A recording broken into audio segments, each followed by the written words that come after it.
Welcome to our Tuesday night shiur. Please take pizza, take something to drink. You know, I have a very interesting question to ask everyone.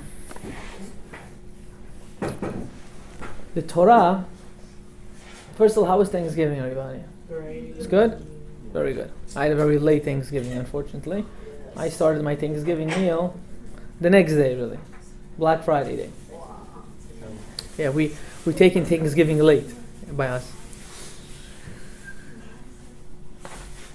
Yaakov Avinu, he's the most blessed of all the three fathers that we speak about. Yaakov Avinu is the one that's mostly blessed. And it's very weird, and I'll tell you why. You see, if you look at Yaakov Avinu's life, he was the child that was less loved. I'm going to explain. You see, Avraham Avinu, he knew from the beginning that Hashem loves him. Hashem came to him and said, listen, I bless you, and you're going to have a kid, and his name is going to come out of Sarah, and he will go in your path. So automatically, Avraham Avinu, Yitzchak Avinu, they were automatically known that they're the followers. Who comes? Esav and Yaakov come out to this world. And who does Yitzchak Avinu love? Esav. The Shovav, the Chuligan.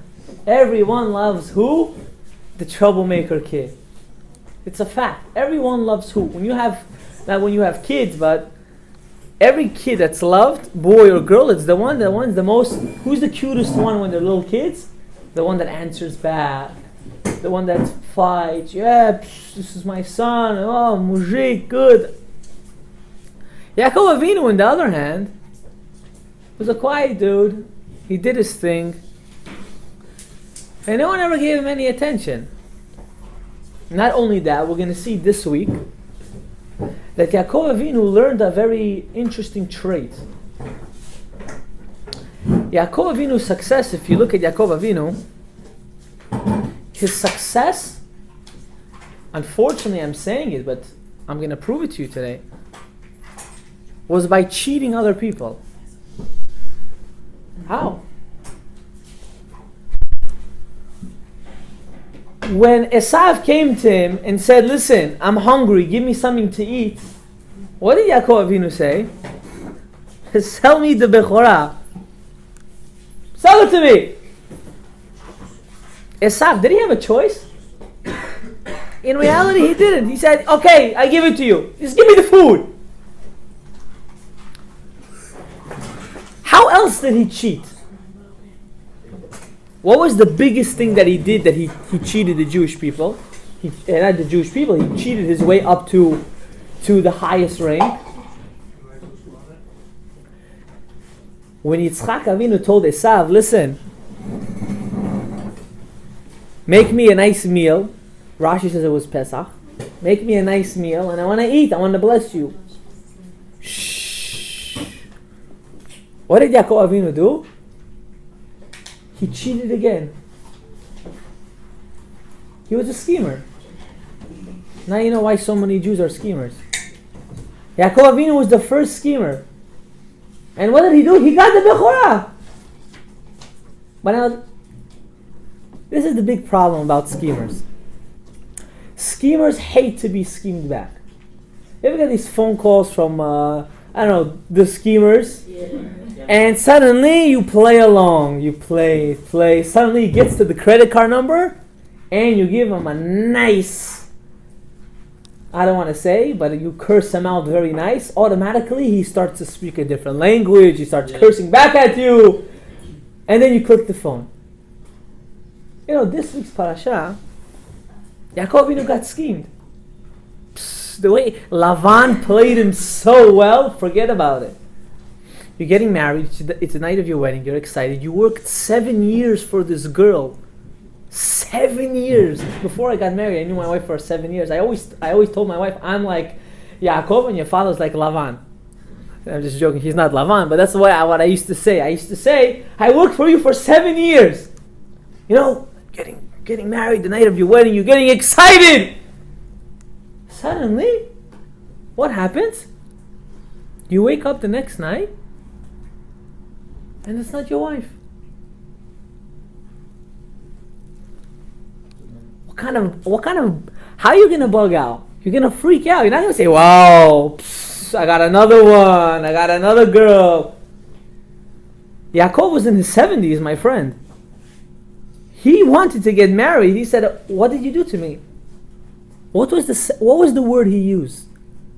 Lama remitani. Why did you scheme me? Why did you scheme me? Where else is that word written in the Torah? Only one more place. Esav found out that he lost the Bechorah. He said, this is the second time my brother schemed me. The first time when he stole the blessing, and the first time when he stole the firstborn, the second time when he stole the blessing. Now, why is this so important? You know, we think we're going to live a life, we're macho man, we're the most beautiful woman out there, we're going to be the best. We forget something. Midah keneged midah.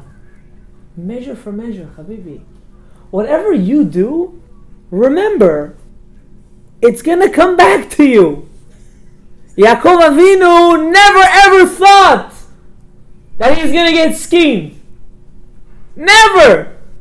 What happened to him? He got schemed. For what? The greatest thing of all, the love of his life. To an extent that the first time he saw Rachel, he started to cry. Shh. The first time, don't sit there, sit over there. Unless you're transgender and you change yourself, sit over there. And even then, you still sit over here. What did he say? Yaakov Avinu said, I got fooled. When he saw Rachel for the first time, you know, he cried. Rashi on the spot says, why did he cry? He loved her so much. He wasn't married yet. He loved her so much. He said, I had a small prophecy that I'm not going to get buried next to her. I'm not going to be buried next to the one person that I want to share my whole life with. With her, I'm not going to be buried. Kind of broken feeling. The most crushed you can get.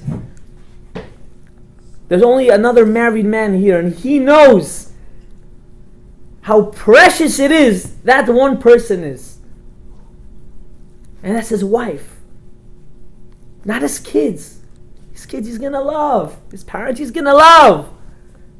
But who's the most precious thing? His wife. And when did he get schemed? He didn't get schemed for the most simplest thing. For the most valuable thing in his life. For his wife. You know, we have a tendency of thinking, we can do all the desires in the world and I'm going to pray to never have any girls. Or I'm going to pray never to have any boys. And my life is going to be smooth. Kaif. Nice, enjoying. I'm going to enjoy my life. Do all the shtiyot in the book. But little do I know that if you hurt someone, it's going to come back. And it's going to bite you in the most precious time of your life. Yaakov Avinu. I heard this unbelievable story today and I wanted to share it with you.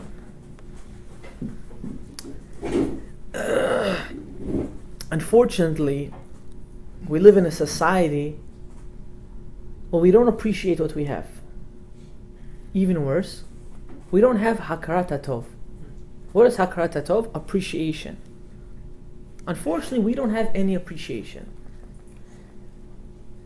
And to the most valuable people, we don't have appreciation. Who is the most valuable people to our lives? Parents. Our parents. There was a lady that came to the Chafetz Chaim and said, Rabbeinu, You know, I have an elderly mother living with me. You also had an elderly mother. You know how elderly people can get? They get very annoying, very needy. You gotta give them attention, you gotta feed them, you gotta shower them, you gotta take care of them. Chafetz Chaim, I have kids, I have a family. I don't have time to take care of my mother. I don't have time for this. You understand, you went through what I went through. Do you let me put her in the Beit Avot? We're talking about over 100 years ago. Do you let me put her in in a nursing home? And the Chafetz Chaim looked at her and answered her very smart. He said, I'm not going to answer you, but I'm going to tell you this. This mother that you want to get rid of so much, once upon a time also had little kids. And also, she had to take care of everyone. Why didn't she say, can I throw my child to the orphan house? Why not? You think you're going to get rid of your mother, your life is going to be better? We live in a misconception in America. We live in an ideology. I saw this with my first eyes. I'm not telling you should do this. I'm just telling you a reality. I saw kids that grew up with their grandparents, and I saw kids that grew up without their grandparents, and the kids that grew up with their grandparents have something called respect.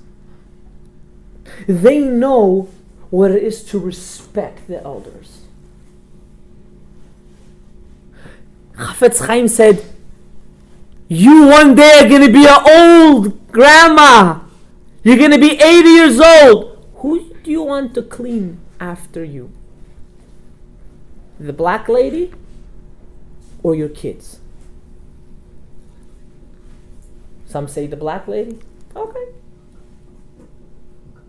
Everyone knows the answer is your own kids. Midah keneged midah, measure for measure. Yaakov Avinu, you know, he lived a very interesting life. You know when he had kids? His kids, he had his eldest son, which was Reuven, which he had him when he was 79, if I'm not mistaken, or 84. One of those two. 84, right? Reuven was his eldest of his kids. You know what he said to Reuven before he passed away? I'm not blessing you with anything. Why? Because I was fooled when I had you. You were a conception of me getting fooled. Why did Reuven switch the beds in next week's Parashat? Do you know why? You know what it is to have the guts to go to your father's bedroom and switch his bed?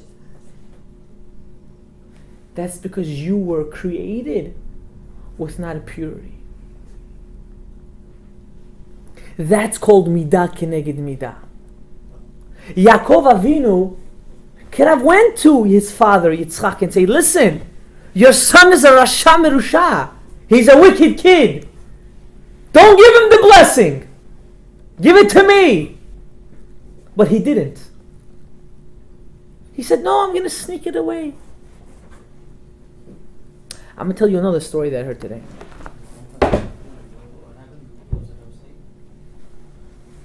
This story is for you, what I'm about to tell you. There was this Rosh Kollel, a head of a small group of yeshiva, and he lived in the central of Israel. And he had a mother that lived up in the north in Tzfat. Now, if anyone that knows Israel, it's a pretty long drive. It's around 2.5 hours. Now this Rosh Kollel, he was very poor. He didn't have money. He had a lot of kids. His mother one day calls and says, listen, I want you to come and visit me. I think as a grandmother, I have the right to have my kid and my grandkids come visit me for Shabbat. He said, listen, I don't have a car. It's going to take me at least 5 hours to get to you. I need to go to Central Israel, and I need to take a bus, and then take a train. I don't, I'll come to you during the week. She said, for your mother, you won't come visit me? It hit him. He said, Mitzvah kibud avim, I'm going to go visit her. He called his friend. Thursday night, he said, I need to borrow your car. He said, no problem. Friday, 1 o'clock, I finished doing everything that I have to do. I'll lend you my car. Okay. Goes in the car, he takes his kids, 5 kids, his wife, going to Tzfat. He goes to Tzfat. I don't know if you guys ever were in Israel, but Tzfat is very, very spiritual. You walk on the street, it's such a feeling. It gives you a natural high. He goes, he spends Shabbat, he's happy, his mother's happy. Wow, Simcha, they're you just did mitzvah kivud avim. He says bye-bye to his mother, puts everyone in the car, he's driving back. Suddenly, in the middle of the highway, he looks and he realizes, no more gas. Now let me explain something about Israel. There is no gas stations every mile. You gotta drive a good 6, 7, 8 miles to find a gas station, especially if you're going up north. Especially. You would know, you drive. I also. What is he doing? Middle of night, Shabbat night, baby's crying, wife is going on his nerves, kids. It's the worst feeling, like, take me, I can't anymore. He said, I have to do what I have to do. He told his wife, I'm going to go outside, I'm going to stick out my hand, someone's going to come, hopefully it's going to be Yehudi, he's going to take me to the gas station, I'm going to need gas, I'm going to come back. Okay. Wife had no choice. They let him go. He's going, 1 car, 2 car. Out of nowhere, nice car. Pulls up. How can I help you? Listen, my car, I need to fill up gas. If you don't mind, can you drive me to the gas station? No problem. Come in. Drives good, 15 minutes. The guy comes out. He looks at the driver, he says, I can't fill up gas from here. The guy said, you crazy? 15 minutes it took me to get here. What do you mean you can't fill up gas? He said, what, you don't have money? I'll pay for you. Tell me, I'll get you the gas. No, you're not going to understand. Let's go somewhere else. He said, I have no problem taking you somewhere else. Tell me what is the reason why you don't want gas here. He said, listen, there's a halachic dispute. What's the halachic dispute? A gas station that's open on Shabbat, if you're allowed to buy gas there, because in Israel, majority of stuff are owned by Jews, are you allowed to support them? Now, this guy that drove him wasn't a religious Jew. He didn't want to tell him this because he didn't want to turn him off. He said, I really, you don't understand me wrong. I'm to my personal religious level, I don't feel like I can go there. The guy said, no problem, I understand you. He sat in the car, he drove another 10 minutes, they got to a gas station, he filled up the gas, he drove him back to his car, 25 minutes. They switched numbers, you never know when you might need someone. They switched numbers, he said thank you, he called it a day. Okay. They both forgot about each other. No one knows anyone. Years pass. I'm going to say years. This Rosh Kodal one day, 4 years later, gets a phone call. Who is this? Remember one time I drove you, you needed gas? He said, yeah. I thank you so much. How can I help you? He said, I need to speak to you. They say in Hebrew, eye to eye. We need to talk. The guy said, okay, no problem. You gave me a favor one time. I'm gonna return back the favor. I'm gonna meet with you. He sits down. They meet. Now listen to this hashgacha pradi. What is someone that's misirut nefesh for Torah? Someone that's willing to sacrifice everything for the right thing. Look what happens. Unbelievable story. had goosebumps when I heard the story. The guy said, my father was a very wealthy man. Very wealthy man. And he just passed away a month ago. And before he got to Israel, he was a yeshiva guy. He learned in yeshiva. He was Lithuanian. But when he got to Israel, it was either work and survive or don't work and die. And my father, unfortunately, he decided to go work. And all his life it used to eat him inside that he used to work on Shabbat. Used to eat him inside. And 2 months before he passed away, he called his son. And he told his sons, listen, I'm about to die.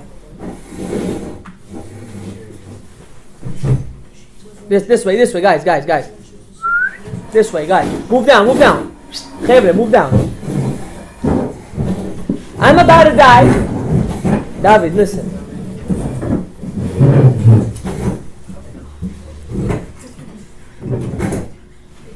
And it killed me all my life. I worked on Shabbat.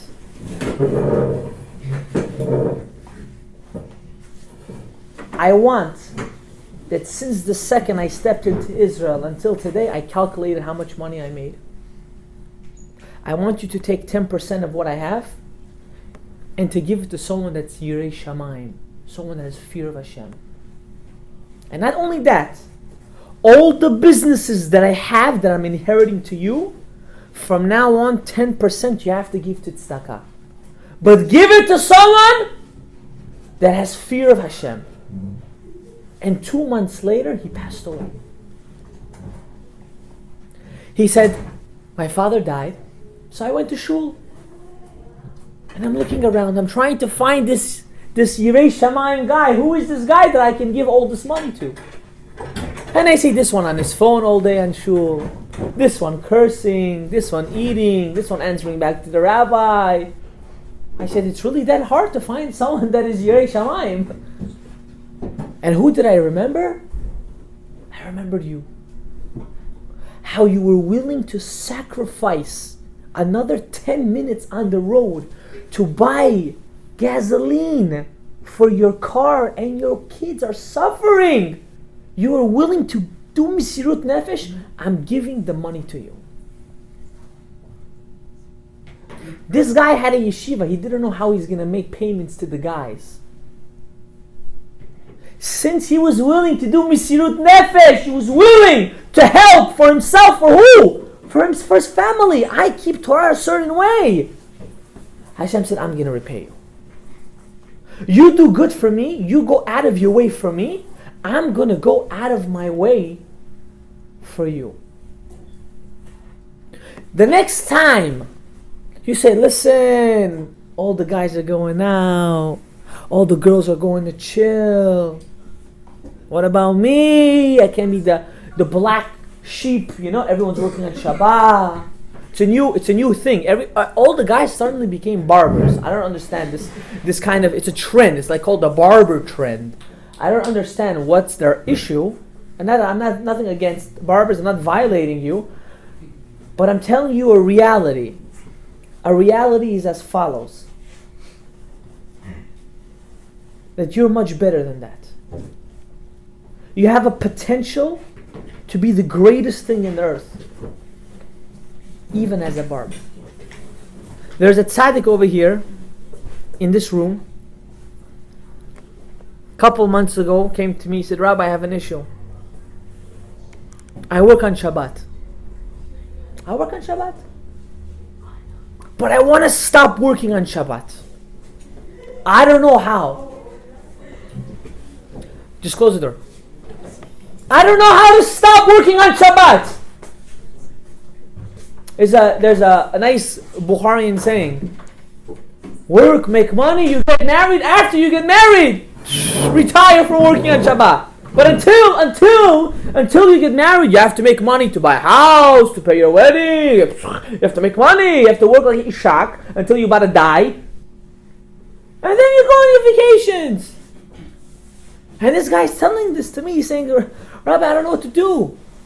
My boss is going to fire me. My father's going to throw me out of the house. What should I do? Good question. No? Big responsibility to answer such a question, no? But there's a promise from the Torah. What's the promise? If you keep the Shabbat will keep you. And this guy is in this shiur today. And he doesn't work on Shabbat. And his boss, after all the threats, said, I'll still take you. And his parents gave up on him. Baruch Hashem. And he's becoming a better Jew. Why? Because he was willing to do Mesirut Nefesh. He was willing to go out of his way for the right thing. How about us? What are we going to say? What are we going to say? What did we do in our lives to go out of our way to do the right thing? There's a new thing. I don't want to promote it. It's going to go on the internet, so I don't want to promote this person. You know, anyone that has a dramatic story becomes like a movie star. It's a trend. It's an Instagram trend. It's a Facebook trend. It's a YouTube trend. You had a dramatic story in your life, automatically you become like a movie star. I personally don't understand this. But this is where the problem starts, that I really get very annoyed about. Let me ask you a question. If I put my hand in the fire and I take it out, should someone praise me for taking my hand out of the fire? You know, we have a tendency of idolizing people that are idiots. People that do stupidity and they get praised for it. Last week I said in the shiur that I wish I can get rid of my phone. So I thought to myself, this was last night, and I said, wishing is not good enough. Wishing is not going to help. I wish. I said I'm going to do something about it. I gave my wife my phone, and I said, take off all the internet from my phone. I don't want to have access to internet. Not only internet, to YouTube. Not only to YouTube, to Instagram. You? Shh, focus. Not only to Instagram, I don't have any other social media. Oh, Twitter I also have. I don't want it anymore. If I need someone to post it, my wife is going to post it. I don't need to be stuck 3 hours a day looking at BS on my phone. Wasting my time, taking away from my kids, and thinking I'm some chacham balayla. Because the issue is we watch all this all this crap online, and suddenly we think we're going to be a movie star one day. We're going to start blogging. How many guys told me, Rabbi, I'm going to be a blogger when I grow up?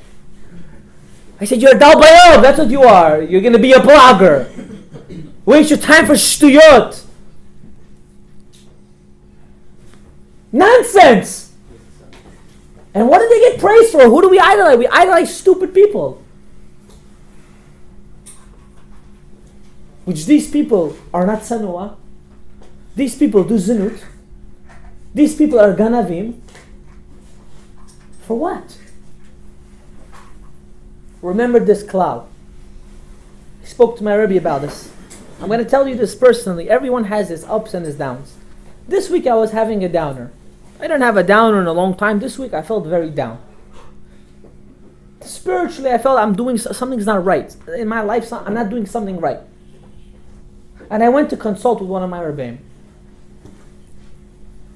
And I said, I need your help. I feel I'm in a borderline of breaking. I need you to help me. And he said, listen, Usher, the biggest destruction to humanity was technology. The greatest advantage of the 21st century is technology. I want you to weigh it out in your hand. All the good and all the bad.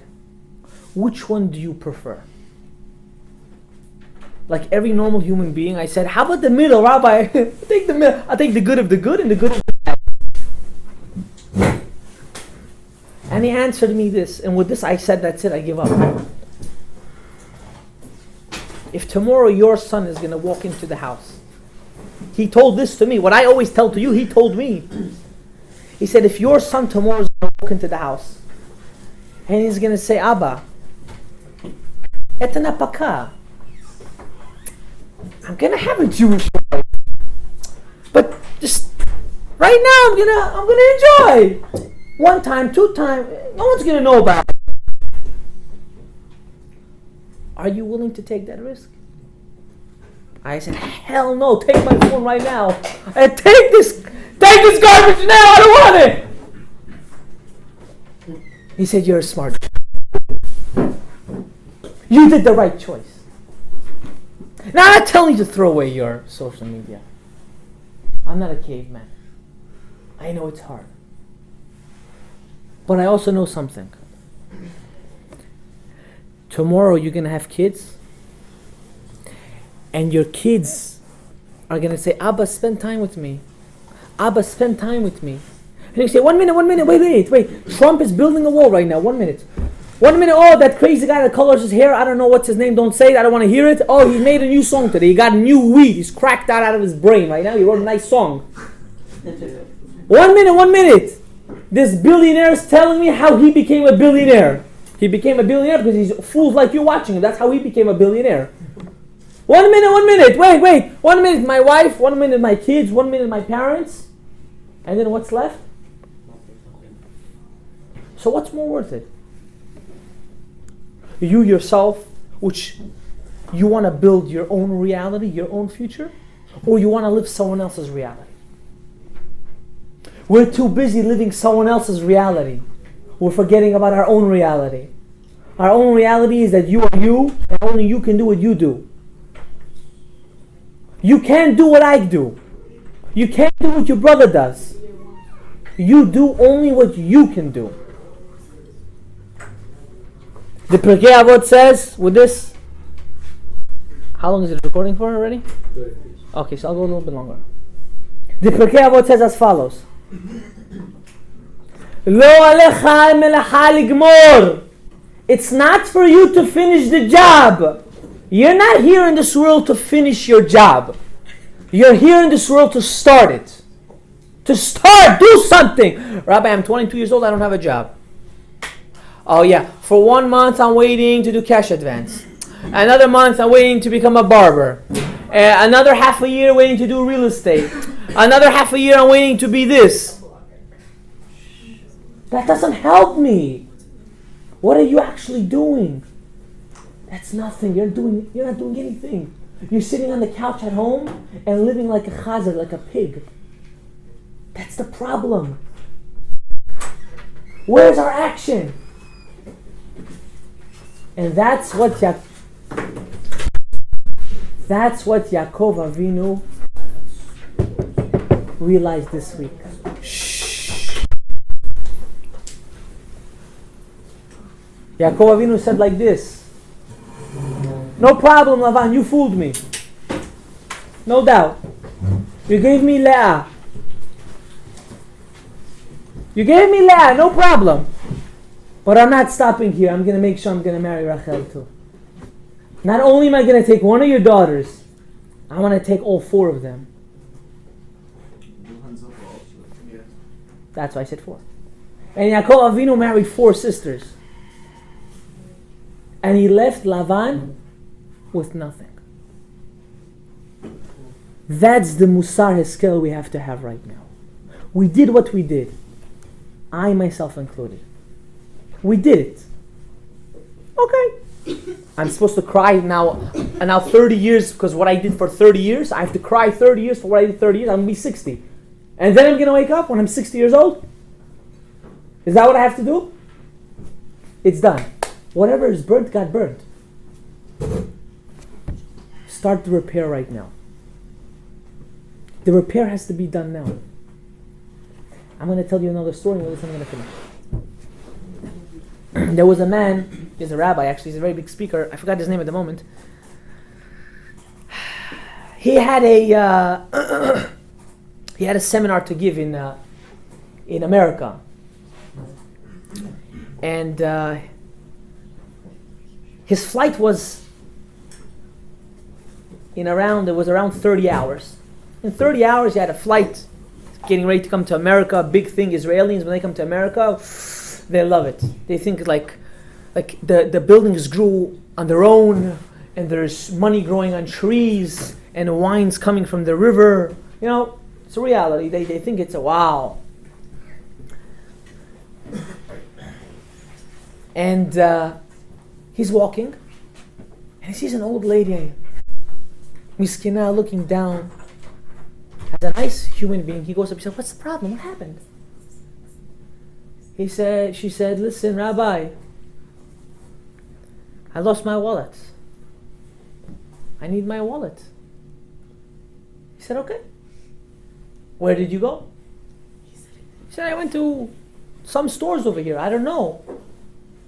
So the rabbi was being nice.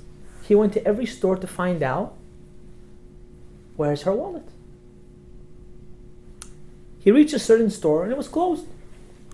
And he asked the neighbor of the store, "Do you have this person's number?" "Sure."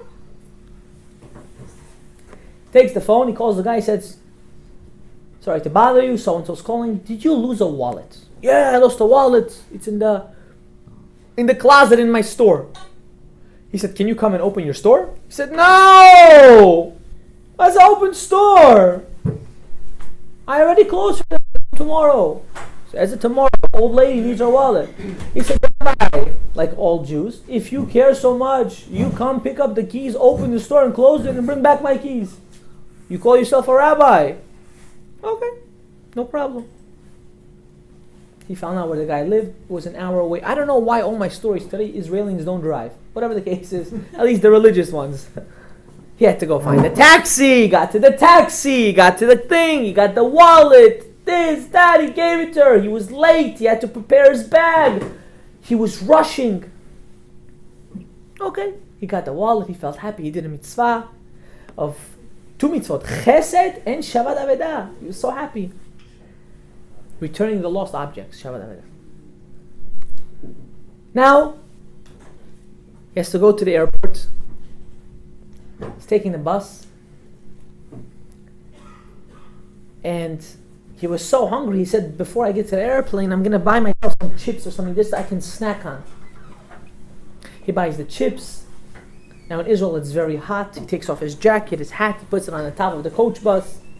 He sits down, he puts his chips in his wallet right next to him. And right behind him, I don't know, Israelis are freaked out about Muslims. He sees there's a Muslim guy and he's always like, "Oh my God, why are you doing this to me?" He's always looking back, just to make sure the knife doesn't come out or something. He's always looking back. He can't even fall asleep. He's like, "The guy doing anything? The guy's not doing it." 20 minutes into the drive, the Muslim guy comes up to the rabbi and he says, "Listen, don't be selfish. Can I have some of that popcorn?" "Okay, you can have some of the popcorn." He takes the popcorn. He's snacking on it. Time to get off. An hour into the drive. He gets up, puts his jacket, puts his hat. "Where's my wallet?" Where did my wallet go? Where did my wallet go? He's bugging out. He's going to miss his flight. Israel, first going to America, first time, Israeli, bling bling, my wallet, I got to get it. He goes, he looks at the Muslim, now he's shaking over there. What do I do? Do I confront him? Do I not? Another Jew over there sees that this rabbi he's not sure what to do. Go, not go.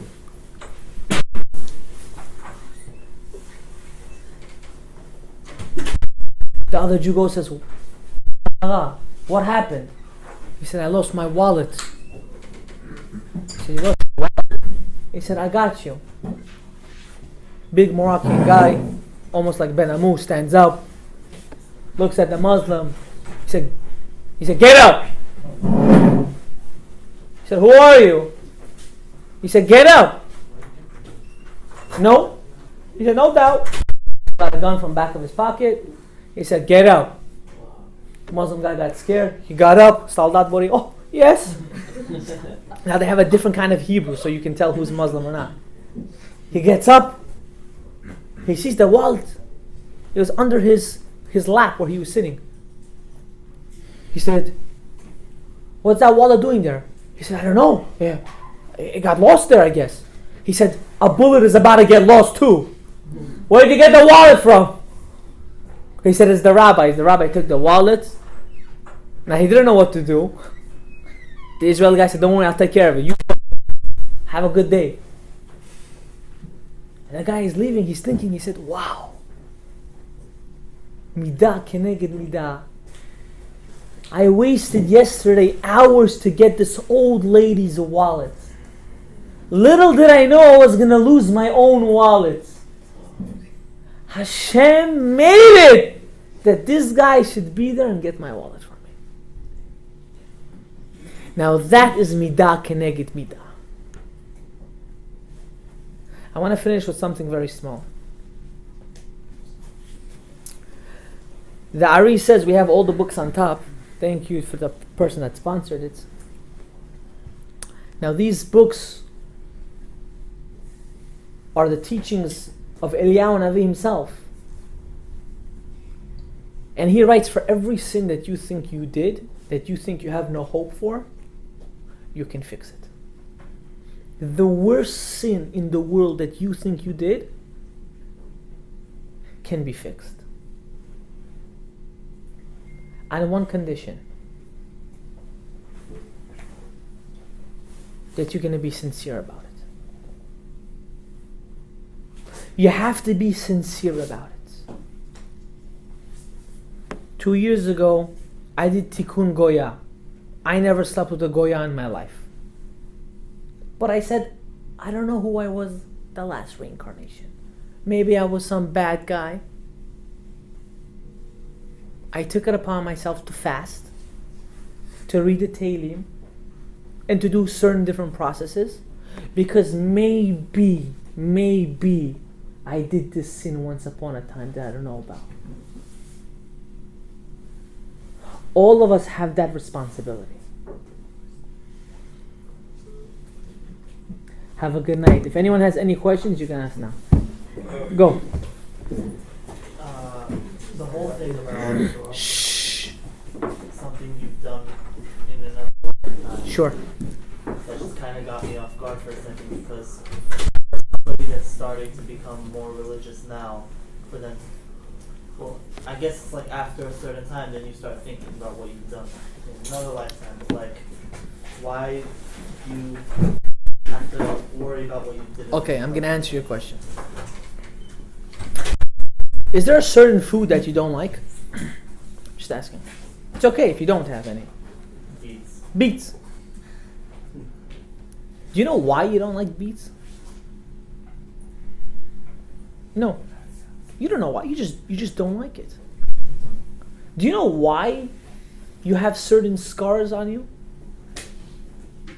Certain birthmarks? How about if I tell you everything that you have now, you once upon a time had? Shh, just listen. Don't now fly in the air. Don't fly. We're on Earth. We're on planet Earth, not planet flying. This is the reality I'm telling you right now. The things we did in our previous life is what affects us today. Now, I'm not telling you this to scare you. I'm not that kind of person. I'm not. But I'm telling you a reality that most people are not going to tell you. We have a certain mission. We have a job. We need to fix it. Now, you asked a good question. Do I now have to start worrying about what I did before? I have so much garbage that I already did now. What am I now going to worry about before? So I'm going to tell you something sweet. When you fix what you do now, you automatically fix what you did before. Because the only reason why you're living right now is to fix what you didn't fix before. You and I have a job. We have to build a bridge. We have to build a bridge. We didn't finish building the bridge. We have to come back to fix it. That's why we're here. I can't do your job. I can never do your job. Never, ever will I be able to do what you do. And never, ever will you be able to do what I do. That's why you are you and I'm I. If not, you would not be here. God doesn't need two of the same. Two of the same He doesn't need. There are no two raindrops the same, two snowflakes the same, two leaves the same. Why? Because every single thing has a job. Does that answer your question? Yeah. I have a follow-up now. Sure, go ahead. I'm sorry. No, listen, I always say there are two exits, the window and the door. They can pick which one they want to get out from. If you have, okay, you had an issue for a long time, 5, 6, 7 years. You don't see a way of solving that issue, right? Now, you don't think you can solve it. So you try approaching some people, some rabbis, and a lot of rabbis don't know how to help with that either. So things like that seem like it's impossible, which, like you said, could have been something that you've been placed in another lifetime. You had that issue, you couldn't complete it, and now you're struggling with the same thing now. How do you find the exit? I mean, how do you find? So I'm assuming it's a very personal thing to you. Right. I don't want to get into it in the public, but I will tell you as follows. You have to find a rabbi that you really personally feel connected to. And he has to guide you. Now, unfortunately, I'm going to say it. There are a lot of fakers out there. They are looking for publicity. They are looking to be known in the world. Everyone has this desire, including me, myself, and I. I'm not going to lie. But at the same time, there are people that know their stuff and people that don't know their stuff. People that are good storytellers. There are many of them that are storytellers, and people that actually learned. Learn. They actually could open a Gemara, open up a Shulchan Aruch, and they know stuff because they learned. You have to find one of those. One of those that you can honestly say, listen, Habibi, I need help. I also need it. I went through it. I had a certain stage in my life, I was deeply depressed to an extent of my Rebbe used to tell me that I'm on the verge of suicide. I never felt it. But that's what they said I had. And they helped me. They helped me with certain things. There is no test in this world that anyone here has that you can't overcome. Even though for you it looks normal, it's a test. You are built physically, you are built and mentally to go over this test. To conquer it. It's not easy. I'm not here to say there's a quick trick. Anything that's fast always breaks fast. Reality. What comes easy goes easy. Those fairy tale Hollywood movies, they're a reason why they're movies. Because they're fake. There is no, you see the girl, oh, she's beautiful. The next 2 weeks they're married. Doesn't go this way. And the next 2 weeks they get divorced. Why? Because it's BS. It's crap. There is no quick fix. There is something takes time. It takes a lot of time. A lot of working on themselves. A lot. We're in this world to work on our midot, to fix our characteristics. That's why we're on this earth. We're not here to learn all the Torah. We're not here to be the biggest scholars. We're not here for that. That helps us in our mission to work on our midot, to fix our characteristics. If you're a man of anger, to fix anger. If you're a guy that always gives, you don't know, you have pockets, how your pockets have holes, your tikkun is to fix that problem. There's good and bad of everything. Any other questions? Oh wait. That's all. That's it. Anyone else? Don't be shy. I'm not Freddy Krueger and I'm not a caveman. Go ahead. Somebody wants to fix, where do they start? Good question. The answer, the same answer. You gotta find someone that you can speak to and talk to. That's the only way. There's no other way. Unfortunately, you need an intermediate. You need someone that's gonna guide you. Everyone has it. Rabbi VaYetze also had it. Let me tell you that. Every single big gadol ador had someone that used to ask their questions, even though they knew the answer. The Torah says to find someone that's going to guide you. You have to listen to the rabbanim. You have to listen to the rabbis. Of course, the ones that don't do self-interest, look for the self-respect. That's why we're here today, to become better people. I also go to Shiurei Torah. Do you know that? I also go to Shiurim. Yeah, because everyone needs help. Doesn't make a difference who you are. Any other questions? No? We all done here? How about you girls? No? You sure? It's not early. I mean, it's not, you're right, it's still early. But if you have something to ask, you can ask. Can we go weiter? Can I go weiter? Okay, we'll go weiter. Whoever wants to leave can leave. Including you, cameraman. If you want to go, I'm sorry for holding you up. You're 100% able to leave. Record it. Keep on recording. Yeah, don't worry. This is no. Baruch Hashem. My wife knows. Tuesdays, I'm free to go. Okay.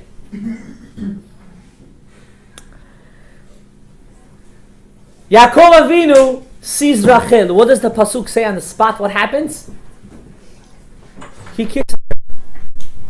Yaakov Avinu? What? Where is your modesty?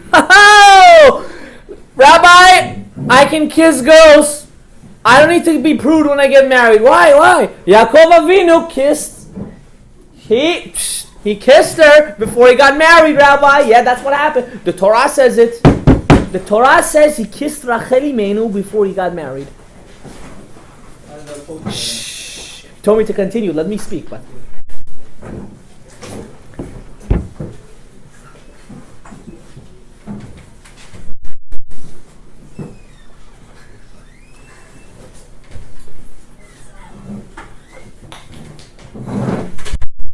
I want to explain something to you.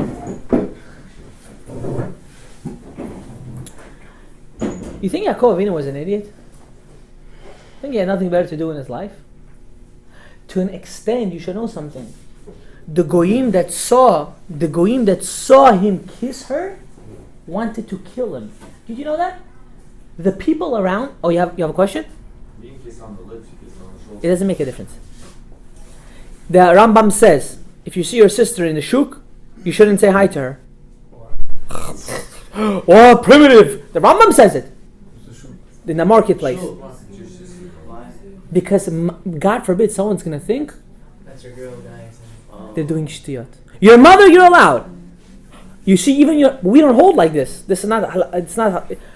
I shouldn't say we don't hold, but that's not what we're not noheg now like that. We don't do stuff like that. Most people know that your sister, most people know this is your thing. Your aunt Can you touch your aunt? I'm sorry, I don't like to bring up this topic because everyone has this as a very cold topic, especially in our culture. We have to kiss everyone in the cheeks and the lips. Muchi, achoch. It's like it became a sickness. I don't understand it.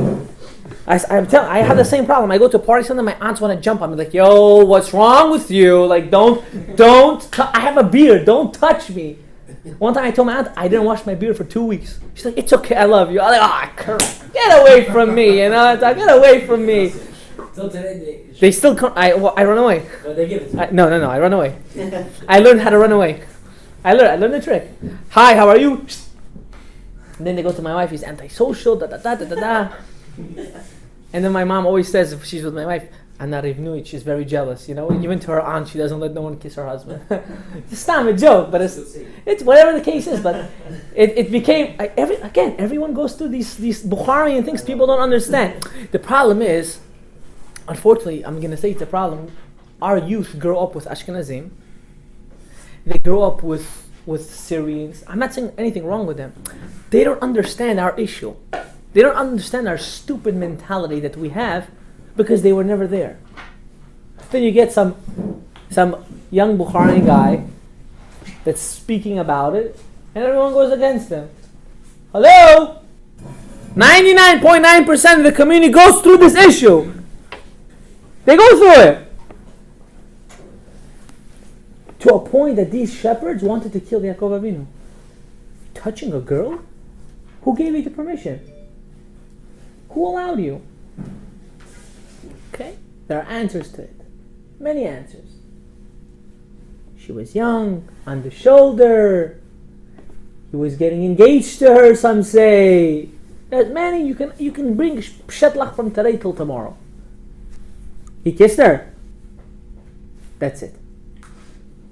He kissed her. That's it. You can't fight against reality.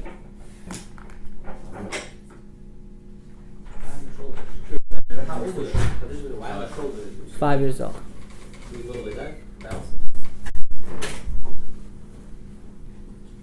Why in the shoulder? I don't know. You should ask him. My team is going to come. We're going to ask Yaakov a lot of questions. Now focus. I'm telling you why I'm talking about this topic. Now, Yaakov Avinu goes. Who does he go to greet? Lavan Harami, his uncle. Hi Yoshi, you see your uncle. Jonathan, he gives you a kiss. Achoch, Muchi. What does Lavan do? He starts to make out with Yaakov Avinu. Make out, not aunt. He starts to say nicely. He French kissed his nephew. Yeah. The Yalkut Mamloes says. See, being homo is a very old thing. Focus. He started to make out with his nephew. No, yes, I know, but we're gonna get into it. Shh. Most great leaders were Nebuchadnezzar, Napoleon. Who else? Big one. I forgot his name right now. Alexander the Great. That's what I want to say. He was homosexual. What? It wasn't. Every girl's by him. It's Like he had every girl by his fingertips. that's not the point. You know, it's a desire. It's a tava. It's To have a relationship with men is a You and I think it's disgusting. Yes, but there are people that think that it's not disgusting. Yes. I want to explain something. Since you brought up the topic, I'm going to explain something to you. People think if you see a gay person, you have to stone him. Stone him by how? Stone him, you have to kill him, you have to terrorize him. What I'm about to say right now is very risky, but I'm still going to say it. It's very disgusting. Everyone can agree. Is it a tava? Is it a desire that he has? 100%. Is it something he has to work on? 100%. Am I allowed to judge him for being gay? 100% not. Am I allowed to hate him? 100% not. Am I allowed to hate his action? 100% yes. Why? You have to hate his deed. His action, you have to hate it. It has to be disgusting to you. But him, Him! You can't hate him. You can't hate him. He has a test. I'm not gonna get into that topic. Shh. I'm not gonna get into the topic if a man is born like that or not, because scientifically they say no. But I was one time discussing with my brother about. If you guys are not interested about the topic, I'm sorry, but shh. I was one time discussing with my brother. My brother's a massive Talmid Chacham. I was one time we were in the sukkah. I think we were discussing this topic. You see, is it a psychological issue, or is it a genetic? Is it? We came to not really we, but he came to a conclusion. Is being don't say that word.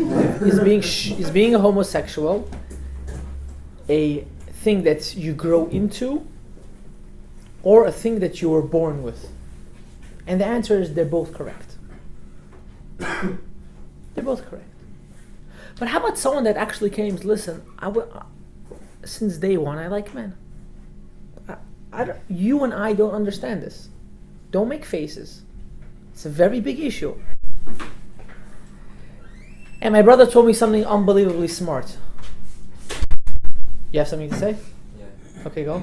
My brother's rabbi knows a guy that's gay that had children and a wife just for the mitzvah. How can you? Okay, we'll talk about that later. I also know stuff like that. We came to a conclusion. Now listen to this. This is what I was trying to connect to you earlier. There are certain sins that we do in our lifetime.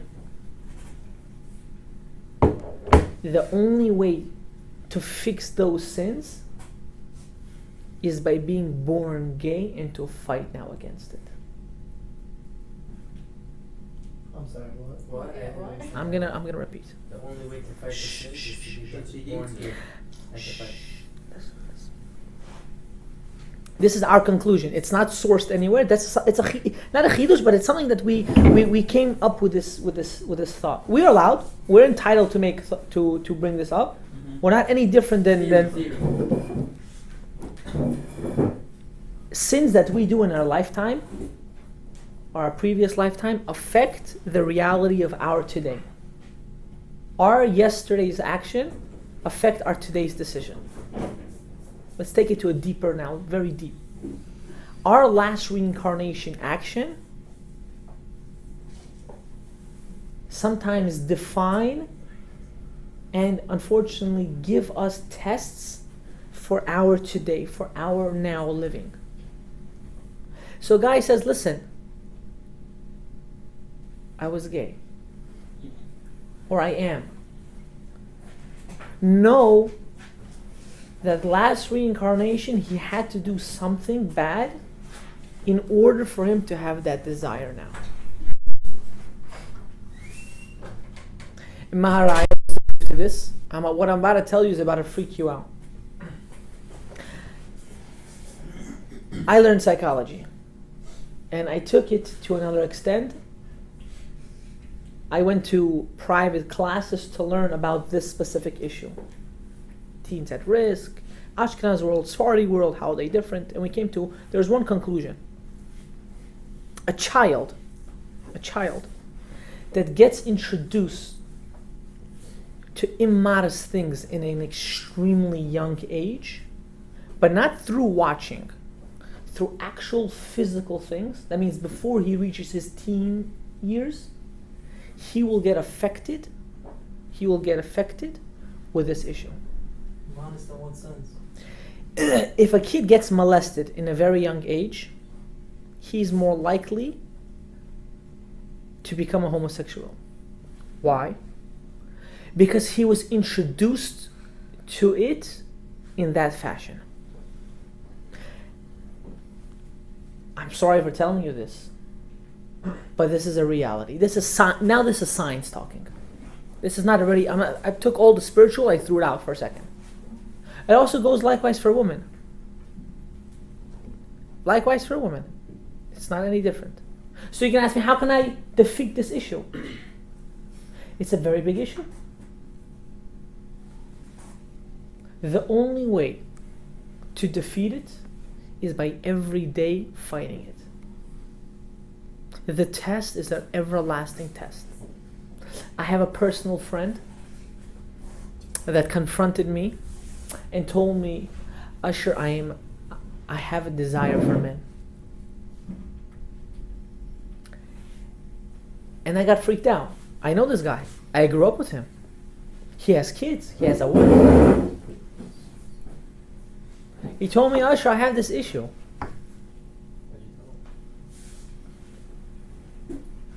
What would you do? Yo, my nigga, get away from me. Yo, stand back. Did you wash yourself before you touch me? Yeah, you're gonna, yeah, it's gonna be funny, yo. But the guy's coming to you, said, listen, I have an issue. I know it's an issue. I know for sure it's a problem. But I have this problem. The only thing that will help him, besides therapy and besides fighting, working on himself, is knowing that he came down to this world to defeat this issue. There is a test of homosexuality. Hashem brought it down, especially in this generation, more than in any other generation. In this generation, I heard last week, 4 guys, I know these guys, young guys, your age, younger, coming out of the closet. Yeah. Shut up. You're going to come and say, oh, this is not normal. This is a reality.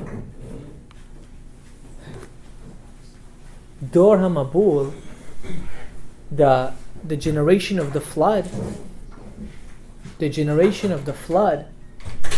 so bad, I think this generation is already worse than that. To tell me, someone told me in every public school, right next to the American flag, they put also the whatever he said, the pride flag. Is that true? They started to put it in every public school, both flags together. You what happens? A kid hits this reality. He says, "Oh, we're in acceptance mode, so it's okay. It's no problem." And all the big movies now, I don't know if you realize, everything, men with men. If not the actual movie, in the background you see 2 guys walking. It's not funny. It's psychologically hitting the. You don't understand. Psychologically, they're hitting the people. New classes in every school. This stuff is an issue,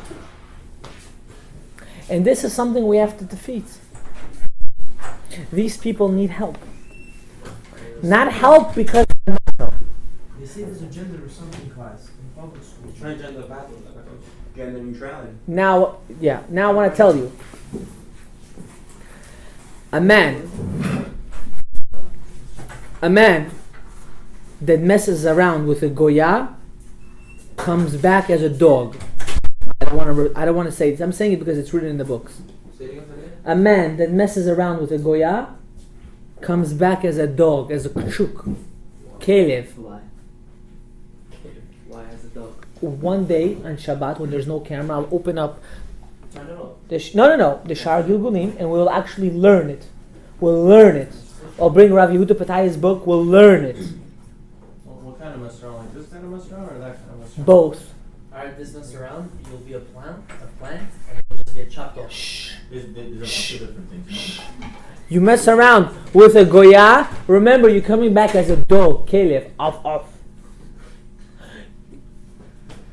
You mess around with a Jew. You're messing around with 3 things now. Nida, Zona, and Pnuya. Single girl. Don't think because she's single you can do whatever you want. Don't think, oh, Rabbi, I don't want to even say these ideas, but whatever the case is, you're doing isur every time you sleep with a Jewish girl. Don't think you have it easy. You're going to come back. As what? I forgot right now. As a Jewish prostitute? He's not saying anything stupid. We heard this in the class. I want you to understand another thing. Shah, focus. Until now, everything was zipped. It was delicious. Focus. I wanna say one more thing. A man that, God forbid, molests a child will come back gay. Some men do it just for the tease, just for the drama. What happens to the girl then? I'm not gonna get into it. Nebuchadnezzar says in the Yakut Man Loes, every night he used to have a different general sleep with him. Was he gay or not? The answer is no. He used to do it because he used to feel an authority. There are men that are sick, that are disgusting, and if I would have the opportunity, I would do a fully brit on these people. Full, strong I would do, without any issue. Because they're sick, they destroy our boys and girls. What happens if you have a son, God forbid, in this situation? How do you... Please, don't ask me this question. Don't ask me this question.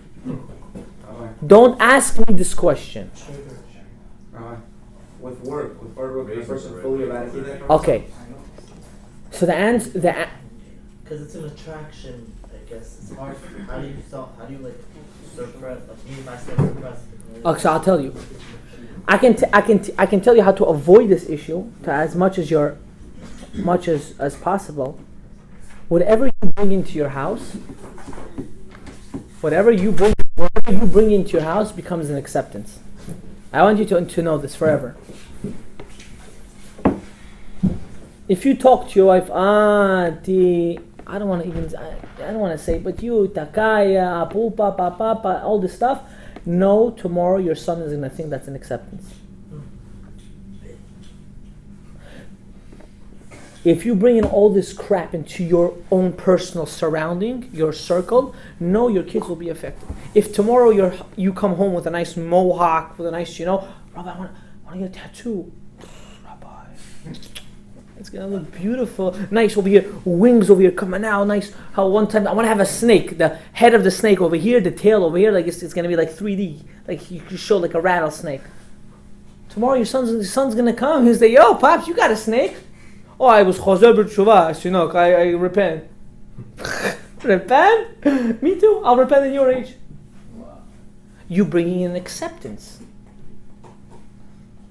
That's why, unfortunately, no one speaks out about it in our community. In the Gdolei Ashkenazim, and even in Israel, the Gdolei Saradim are very against smartphones. Did you ever wonder why? You're so primitive.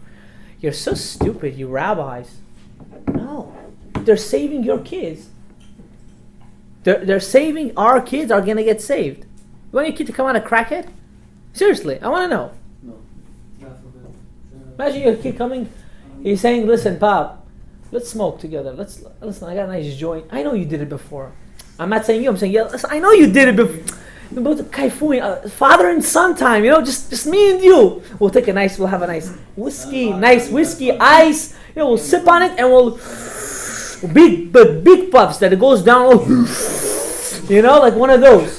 What are you gonna say? If I do not weed with my friends, then you're friends. What are you gonna say? I hope not the best friends with the parents. They use them. I don't need that as a son to use me. I need them to be like independent, to help foundation. But nowadays, listen, having compliance, when the kids are best friends, the son, lahui de opahan. It's so embarrassing. Alright, you didn't answer my question. You'll use. I'm explaining to you, if you bring these stuff into your house, it becomes an acceptance. And it gets worse and worse every single generation. Today you keep Torah 50-50. I promise you, your son will keep it 20%.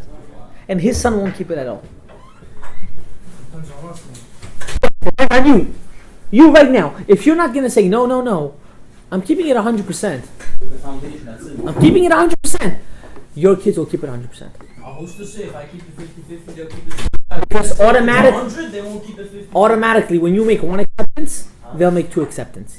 When you make zero acceptance, they cannot make one acceptance.